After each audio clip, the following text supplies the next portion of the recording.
আগামী বুধবার 4 দিনের সফরে জাপান যাচ্ছেন প্রধান উপদেষ্টা ডক্টর মোহাম্মদ ইউনূস। আগামী 28 থেকে 31 মে জাপানে অবস্থান করবেন তিনি। তার সফরে 7টি সমঝোতা স্মারক সই হতে পারে বলে জানিয়েছেন ভারপ্রাপ্ত পররাষ্ট্র সচিব রুহুল আলম সিদ্দিকী। এছাড়া বাজেট সহায়তা হিসেবে জাপানের কাছ থেকে $100 কোটি স্বল্প সুদে ঋণ চাইবে বাংলাদেশ। পররাষ্ট্র মন্ত্রণালয়ের ব্রিফিংয়ে ভারপ্রাপ্ত সচিব জানান, ভারত থেকে প্রতিটি পুশিনের বিষয়ে নিয়মিত প্রতিবাদ জানানো হচ্ছে। বাংলাদেশি ছাড়া কাউকে না পাঠানোর অনুরোধ জানানো হয়েছে।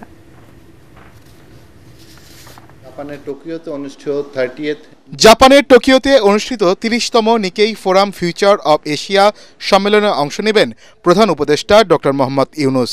পররাষ্ট্র মন্ত্রণালয়ে ব্রিফিংয়ে ভারপ্রাপ্ত সচিব জানান, 28 মে ভোররাতে 4 দিনের সফরে হংকং হয়ে টোকিও যাবেন ডক্টর মোহাম্মদ ইউনূস। সম্মেলনে অংশ নেওয়ার পাশাপাশি জাপানের প্রধানমন্ত্রী শিগুরু ইসিবার নেতৃত্বে দুই দেশের প্রতিনিধি দলের মধ্যে দ্বিপাক্ষিক বৈঠক অনুষ্ঠিত হওয়ার কথা রয়েছে। মাননীয় জাপানের প্রধানমন্ত্রীর সাথে বাইল্যাটারাল মিটিং করবেন, আর এই বাইল্যাটারাল মিটিংয়ের আগে ওনাকে গার্ড অফ অনার দেওয়া হবে এবং রেড কার্পেট অনার করা, রেড কার্পেট সম্বর্ধনা দেওয়া হবে। আর এই বৈঠকে আলোচ্য বিষয়ের মধ্যে থাকবে কৌশলগত বিভিন্ন দ্বিপাক্ষিক ইস্যু, বাণিজ্য বিনিয়োগ বৃদ্ধি, কৃষি, অবকাঠামো, মানব সম্পদ উন্নয়ন ও সহযোগিতা, আর সবচেয়ে ইম্পর্টেন্ট আরেকটা জিনিস যে রোহিঙ্গা রিপ্যাট্রিয়েশনের বিষয়ে জাপানের সহযোগিতা এবং রোহিঙ্গার বিষয়ে জাপানের সহযোগিতা নেয়া, কারণ আমাদের তো ডেভেলপমেন্ট অ্যাসিস্ট্যান্সও দরকার আছে এই রোহিঙ্গাদেরকে দেশে সঠিকভাবে রাখার জন্য।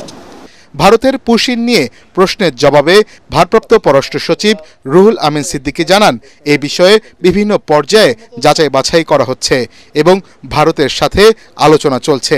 এটার একটা অ্যামিকেবল সলিউশনে পৌঁছানোর জন্য চেষ্টা করছি আমাদের প্রতিবেশী দেশের সাথে, এবং আমরা চেষ্টা করছি যে যাতে কোনোভাবেই বাংলাদেশি না এরকম কাউকে আমাদের বাংলাদেশে পাঠানো হয়। তো আমরা ওদের সাথে বিভিন্ন পর্যায়ে আনঅফিশিয়ালি এবং অফিশিয়ালি যোগাযোগ করছি এবং আমরা এটা নিয়ে কাজ করছি।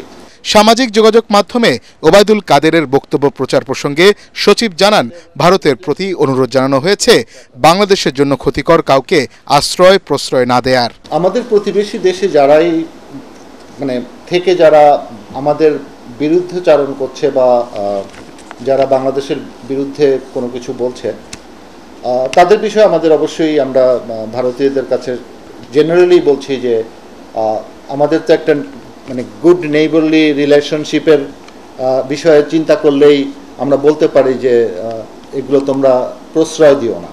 আমাদের এই প্রচেষ্টাটা সবসময়ই আছে। মনির হোসেন তপু, এটিএন বাংলা, ঢাকা।